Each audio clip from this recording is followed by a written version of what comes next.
Thank you, Linda, and good morning, everyone. Welcome to KTIB's Dialogue on 640 AM, The Balcony. My name is Ben Harang.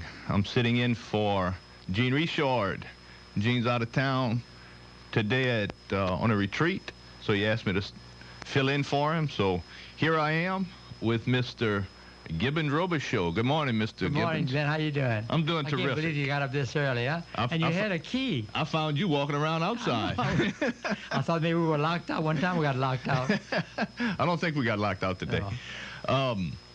We're going to talk. Mr. Gibbens is Thibodeau's tidbits, knows more about Thibodeau, I think, than anybody else alive. Well, I hope so, yeah. He's lived a lot of it, too. All right. My great-great-grandfather founded the place. Schuyler Thibodeau? Yeah. I didn't realize that. Henry Schuyler. And I learned something new today. Your name is not Gibbens Robichaux. No, that's right. Richard Thomas Gibbens Robichaux. It's like yours. One of those four names. Everybody thought you Benjamin. You're not Benjamin. No, you're I'm Benton. not. I'm Thomas Benton. We'll talk about that. We'll talk about a few things. Today in history, Friday, June 25th, the Rubik's Cube was invented in the mid-'70s by Erno Rubik. By 1980, it had become a tremendous hit and was marketed worldwide. I wonder how much he got for one, huh? How many they sold? They sold over 1 million of them, while unauthorized versions topped 50 million. 50 million. So he got the shaft out of 50 million of them. So if he got a dollar a piece, he's a... Exactly, yeah. That's $100 million. What a name. And I was a Rubik's Cube geek when it came out. I had to learn how to do it. And I never could do it. You should have brought one. We could have done it. I didn't realize today until you brought it. Some interesting things that happened. 1968, post-Civil War, Florida, Alabama, Louisiana, Georgia, North Carolina, and South Carolina were readmitted to the Union. 142 years. Congress enacted legislation setting an 8-hour day for federal employees. Lieutenant Colonel George Custer and his 7th Cavalry were killed by Sioux Indians in the Battle of the Little Bighorn in Montana. Custer's last stand. Unbelievable. Major Dwight Eisenhower took command of U.S. forces in Europe in World War II. The Supreme Court ruled that a prayer read aloud in public schools violated the First Amendment's separation of church and state, 1962. Unbelievable. In 1973, Counsel John Dean admitted President Richard Nixon took part in the Watergate cover-up. Oh, that was a mess. That was. 2010, and we're still talking about it. Yeah, I know. You got to blame somebody, huh? Carly Simon was born in 1945. George Orwell, author of Big Brother, 1903. George Armstrong Custer died at the Battle of Little Bighorn. I believe that's it for today. That's good. But we can't stop history. It just keeps going, it keeps on going. Every day somebody has a birthday. Every day. It's only 365 possibilities. You know, in the United States, every minute, 18 babies are born and 12 people die. Wow. Let me get this call, see if I can hit the right button. That's probably Doug. Good morning, you're live, KTIB. Go here. Good morning. I just hit the wrong button. The most important event of the day in history. That's John. I'm sorry, John. Good morning. I just put your mic on. Oh, I said y'all. Good morning to both of you. Good morning. I said y'all skipped the most important event in history today. What is that? Today is the day the Korean War began. I'd rather when the Korean War ended. Well, we didn't win it. Were you born yet, John? Say again? Were you born yet? All right, next topic. We Robichaux's never get old, you know. Oh, no. The kids all know I'm 39 forever. I used to say I was Jack Benny's age, but nobody knows who the devil that was. Even the faculty, when I tell them, I say I'd always say I'm Jack Benny's age, more than half of them, they lean back and they say, who's Jack Benny? They never heard of him before. But anyway, today is the day that the North Koreans crossed the so-called 38th parallel, and the war officially began. Of course, it was a mistake because the Russians declared war on Japan on August the 9th, 1945. That's a very convenient date for them to declare war on Japan, because you remember what happened on August 9th, 1945? No, you tell us. You're going to tell us. You were born. You know, I'm going to tell you. Nagasaki was bombed. Oh, that was the day they were bombed? So The second bomb. The United States dropped the second bomb. Then the Russians decide to declare war on Japan. And, of course, the United States had acquiesced to the Soviet Union to give them control over the northern half of the Korean peninsula. So we set ourselves up for that one like we often do by acquiescing to foreign powers, lesser powers, kowtowing, bowing, and whatnot. You know, I'm surprised we didn't give them half of Japan. Yeah. At the time. We may have offered it to them. They may not have wanted it. Too much water to cross, because the Russians are not really very good, if you look at them through history, at crossing water. You know, they're better dealing with tundras, huh? Oh, they can handle tundras. I just think it's just a remarkable country, because how many time zones do you think there are in Russia? How many what? Time zones. I don't know. 11. Move your radio away from your telephone. Y'all can hear some feedback? I don't even have it on. That's okay. Oh, you don't have it on? I wonder why when Sandra was on earlier this week, it was doing the same thing. Yeah, well, I don't even have it on. Y'all have me live, and I'm hearing y'all just through this. You don't hear that beep, beep, beep. Okay, that's probably us. Yeah, I don't know. It doesn't matter. But anyway, okay, I'll leave y'all alone. Just I didn't want the Korean War to be forgotten because, of course, everybody knows that the Korean War is often just called the Forgotten War. Yeah, I know, right, uh-huh. Yeah, and then it was the last of the major wars to have a memorial in Washington, D.C.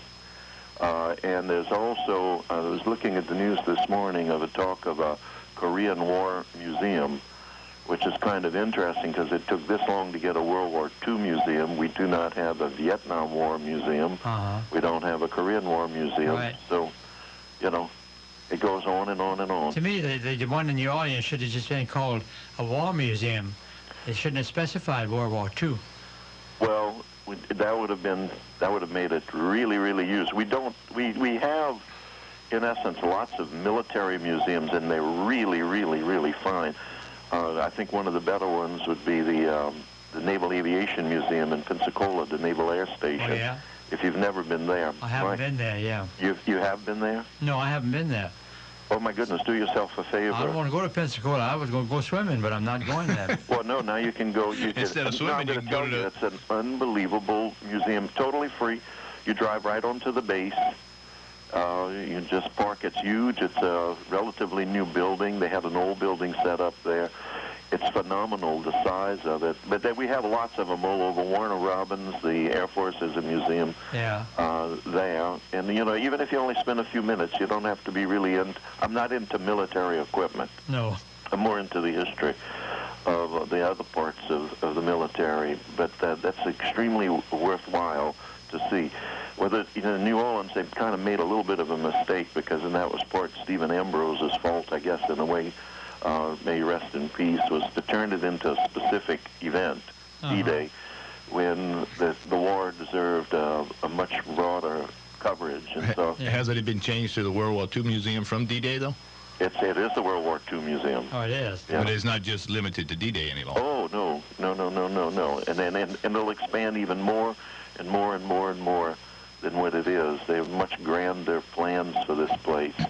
Yeah, you know, a World War II museum can take up a lot of room if you really wanted to. It's unbelievable what they had there when I went, and you know a whole lot more about history than I do, John. I'm frustrated with my lack of knowledge of American history, especially.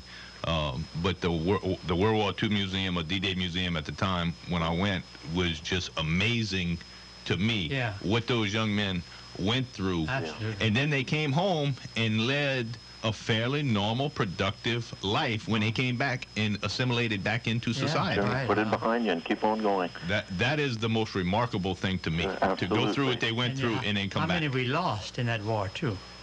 Yeah. Well, we lost a huge number in that war. Over 400,000 died in that war.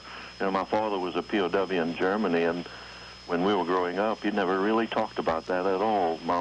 Two of my uncles, one with Patton's Army, the other one in North Africa, they never really talked about that war. when we'd have family get-togethers, they just didn't talk about it. No, you don't talk about those They things. they didn't. It wasn't until very, very late in life, It unfortunately. just amazes me how many beautiful cemeteries all over the world. We got 1 million men buried around the world, don't we?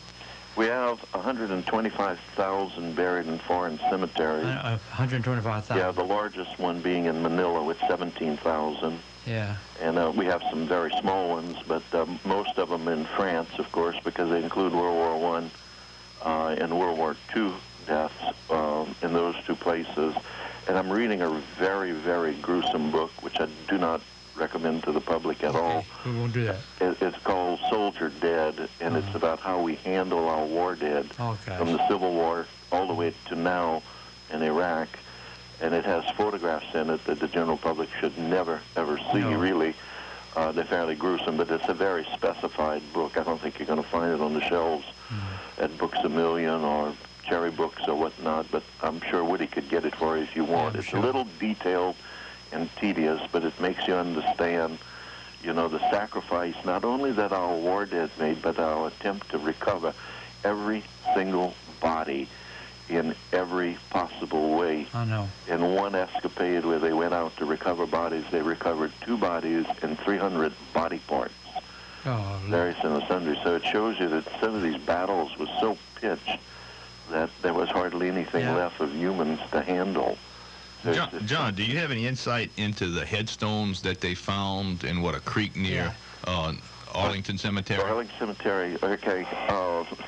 I know where they found them, and I'm not completely surprised, but there's a number of things that I think there's going to be a huge investigation, but one of the things people have to understand, too, is that cemeteries have detritus, and those headstones don't automatically indicate that they were simply discarded. There could have been something wrong with them at some point. All those headstones will eventually melt. They're made out of marble from here that we mined here in the United States. And everybody thinks marble will last forever. If you go past your hands on the top of the oldest headstones, and like in the military cemeteries, you will notice that they're extremely pitted from the acid rain. And so they're in a slow meltdown. Now, granted, it's going to take a century or two, and everything that's carved on them will be erased. You will not be able to read it at all. John, do you know how many remains are in the unknown tomb? That whole story of the unknown tomb. The unknown tomb, yes, in 1921. And actually, when you're looking at that marble structure, there's no one in that marble structure. Most people, I don't think people realize that. Is there any names? They got names on it? No. No, there's nothing. That's why they call it unknown. No. The main one is from France. We dug bodies out. But I don't want to get into that. It's too long of a story. And he's actually buried beneath that. It was a surface tomb. Okay, surface burial, and the body was dropped, and French soil was laid on the top of it. We carried soil from France and put it on top, and then it was just flat with no guards. And then later on, the vertical element that you see there today was put there, which makes it quite prominent. And actually, I think of all the unknown, and I just counting the other day, I've been to several countries, and I've visited all of their tombs of their unknown soldiers. And I didn't realize I had visited that many. The one I did not visit, and I may go next month, is in Ottawa, Canada. Do you know that they just in the year 2000 created a Tomb of the Unknown Soldier from World War I? Oh, I didn't know that. Yes, in Ottawa. Canada? There's a giant public square there. And so they've only recently, they waited a lot of years after before they decided to do that. And of course, the Canadians lost a lot of troops in World War I. Yeah, I'm sure. And World War II. They contributed for a country that is smaller than the population of California today. They've contributed an inordinate number of soldiers, and they do something very special in Canada, which I think is kind of interesting. When our war dead from Iraq, Afghanistan come in, we fly them through Dover Air Force Base. And you both know that the national press has been suppressed from covering that. At first there was a controversy about photographs of the caskets, the flag-draped caskets. The Canadians do not. The Canadians hold a national public procession on, they call it the Highway of Heroes, when their war dead comes back. And they give it nationwide publicity. I see. We kind of suppress it and turn the bodies over to the families because I guess the political nature of wars today, more than anything else. So anyway, I'm interrupting. I want to hear Gibbons. No, we're glad you. Nobody knows more about all of that. Well, it's all it's all trivial stuff. But John, is there any attempt to identify the soldiers in the tomb of the unknown soldiers? Absolutely. You know, the Korean War soldier was a Lieutenant Michael Blassie. And the truth is just yesterday on Soldier Dead, I was reading more of his story. I already knew a lot of his story. He was buried under Reagan's administration, and the idea was to put a whole body in there of unidentified Vietnam War deceased, of course, and they did not have a whole body. We don't have, because all the whole bodies are with the concurrent return policy that we started in the Korean War. We immediately picked up our war dead in Vietnam and brought them back. But Michael Blassie was flying a plane when it ran into the ground, and we knew that the human remains that came out of it belonged to that crew, but they were so obliterated by the crash that eventually what happened, the tag on his remains, which were delivered, by the way, by the Vietnamese to the Americans, was removed. And so he got lost in the, you might call it, the bureaucratic shuffle, his remains. There are about 400 remains of bodies, and but they're all fragments again. So enough of it was gathered and was brought to Washington, did the whole brouhaha, and the parents, his parents. Yeah. We got to go to an advertisement. Well, we sure John, thanks for calling. Appreciate the info. All right, Mr. Gibbons, when we come back from this commercial break, we're gonna talk about a little KTIB history. Yeah, right. We were talking before we went on the air. A band concert Sunday. We got lots of things to talk about. And there's a couple of articles about a fellow named Gibbens Robichaux in the Chamber Insight in yesterday or Wednesday's Daily Comment. I don't know who Richard Thomas Gibbens Robichaux is. We're gonna find out what your middle name is too. It's not. Well, you already know what my middle name is. That's what I go by. But we'll be back in about a minute or so after this commercial break.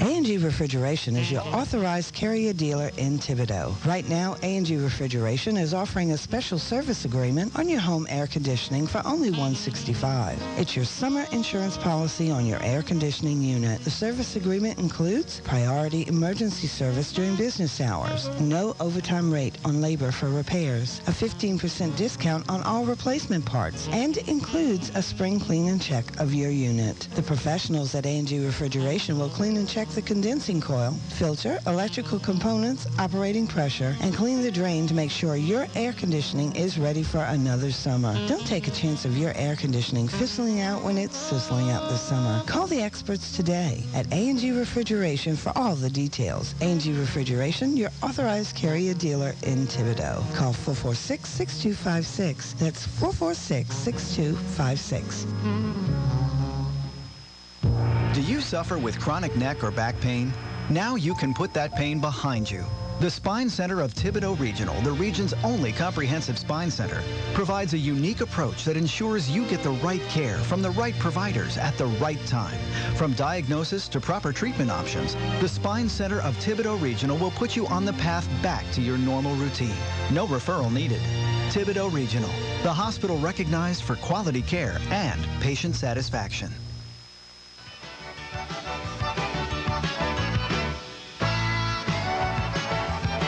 Hey, Thibodaux, Louisiana. This is the Cajun Contractor here, Michael King. Make sure you tune in to me every Saturday, noon till 3, right here on 640 KTIB each week, along with my home improvement experts. I'll be taking your calls and answering your emails on any home improvement questions you may have. Also, you can visit our website at hometalkusa.com. It's available to you 24/7, 365. We offer great tips and home improvement advice. Also, I can direct you to the most useful and innovative companies companies, and access to all our home improvement experts. That's Home Talk with me, the Cajun contractor Michael King, right here, 640 KTIB, 12 to 3 every Saturday. You got the questions, I'll get you the answers. Please buy American. Yay!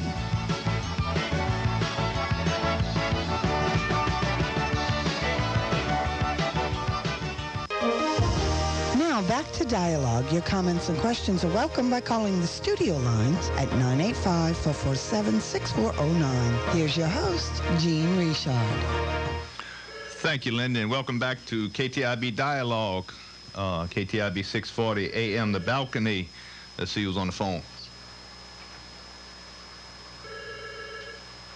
Good morning, you're live, KTIB. Good morning, you're live, KTIB. Okay, good morning. Hey, Doug, good morning. We were just talking about you. Just talking about you, Doug. You still here? Yeah. What you Y'all doing know today? what I was thinking?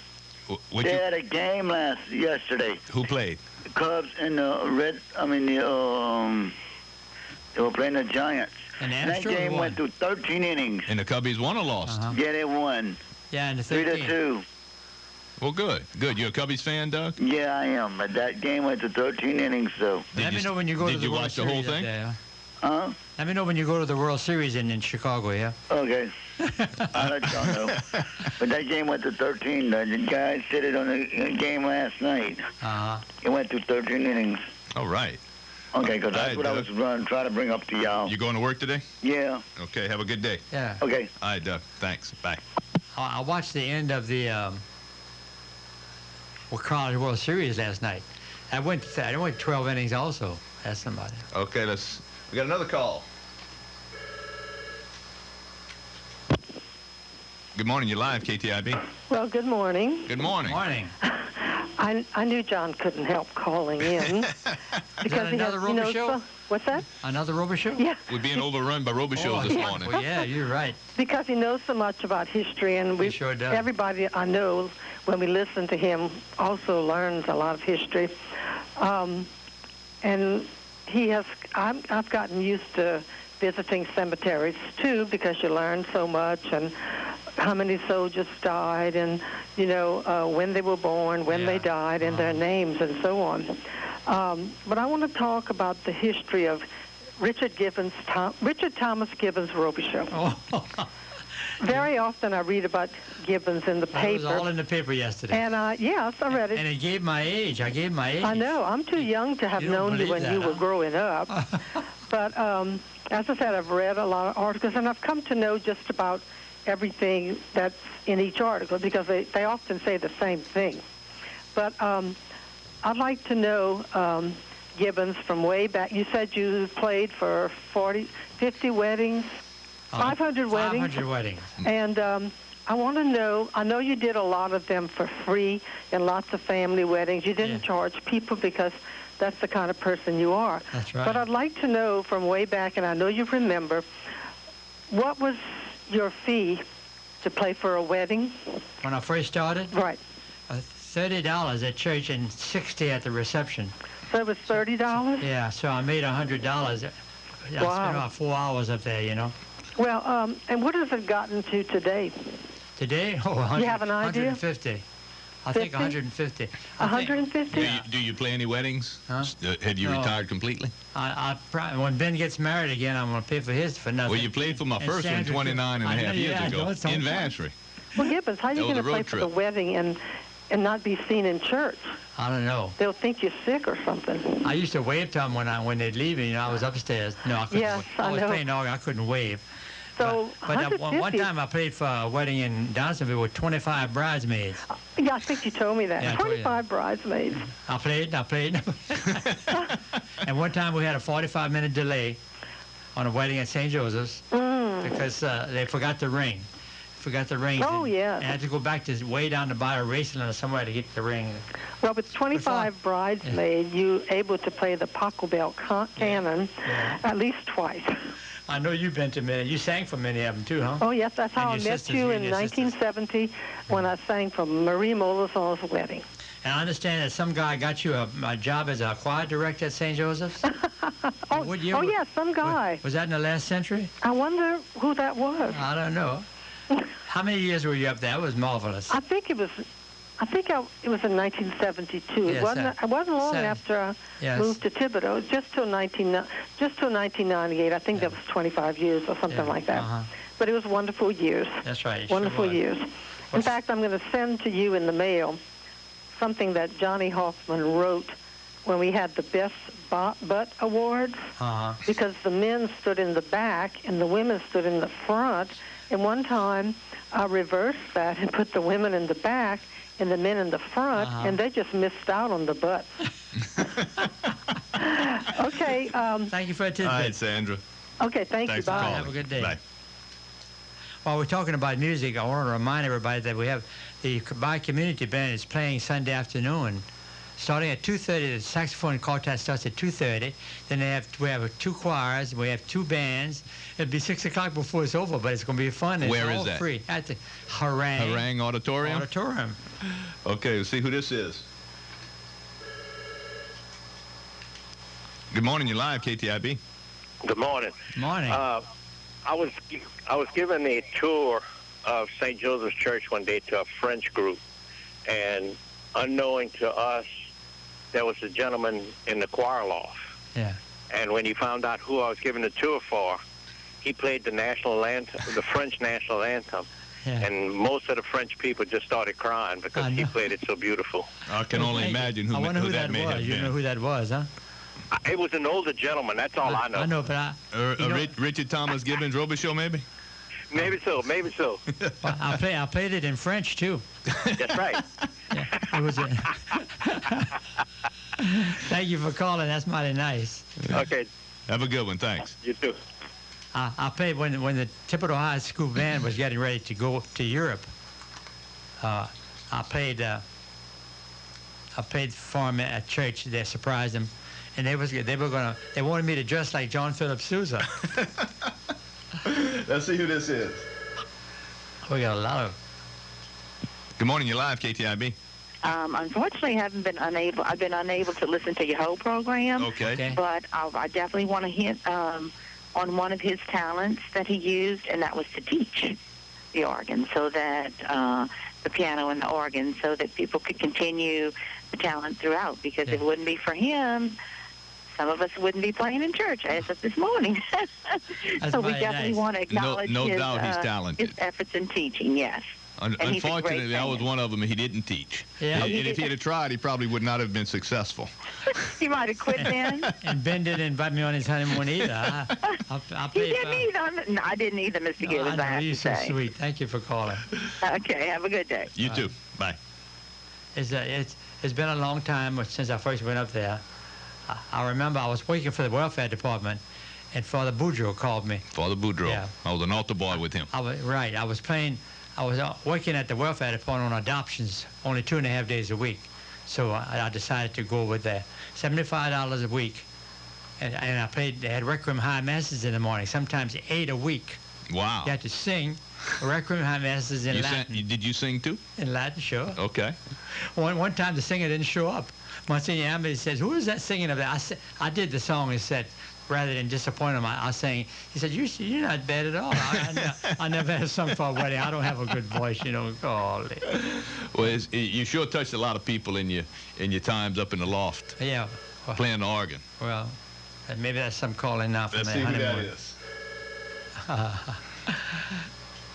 Good morning. You're live, KTIB. Hey, y'all, that's Odette. Hey, Miss Odette. Oh, How Odette. y'all do, how sir? you Y'all are? sound so good. I didn't pay for your wedding, did I? No, Bear, but look, me and Roy got 45 years. That was Saturday. And counting. And counting. I'm sticking with him. Look, I'm so proud You of don't y'all. want to break another one in, do you? No. Huh? You don't want to break another one in. No. You got him about right where you want it. I'll pay for nothing Yeah. if you do. But look, I wanted to tell you all about my little son, Claude. Well, he went by BP to get him a job, to help out. Yeah. And they told him they could clean. He said, "You know how to clean the wildlife?" Oh, yeah, he said, "I could do that." Well, he cleaned about 15, and they say you fired. Well, why they fired him, Miss Odette? He had to kill him first to clean him. He was cleaning them for the freezer. Yeah, they didn't explain that to him, poor thing. They just wanted him to wipe the oil Yeah, off, and he was said, putting them in the I could freezer. clean that. I clean a bunch. Grew up cleaning that. Yeah, well, That's when you got to communicate to those children. That's a communication problem. Yeah, well, Dad, I it's was- bad, but what you going to do with that? You get your husband to call one day. He let him talk like you do. I want to Yeah. hear. You want to talk with him? Yeah, he's there. Well, no, he work. Oh, Lord, no. He work. He's But I like want- his daddy. He before, work. Before you, I want to recite to Ben a little thing about pelican. For an old bird is a pelican. His beak can hold more than his belly can. He can hold in his beak enough food for a week, and I don't see how the hell he can. That's cute. Oh, Lord. I love you, Gibbons. I love you too, Oh, darling. sure. Thank you for And you calling. too, Ben. I walk by your house Take all care. the time. Thanks I'm for so calling. proud of y'all. Okay, bye. Bye. I love to hear her talk. I wish Jean would get up here once a month and She's a to the whole program she's a on it. character. She is a character. She is a character. Fine, upstanding lady. We're gonna shift gears a little bit and talk about the history of KTIB. Oh yeah, KTIB, yeah. I'm a William Taylor, by the way, William Taylor's a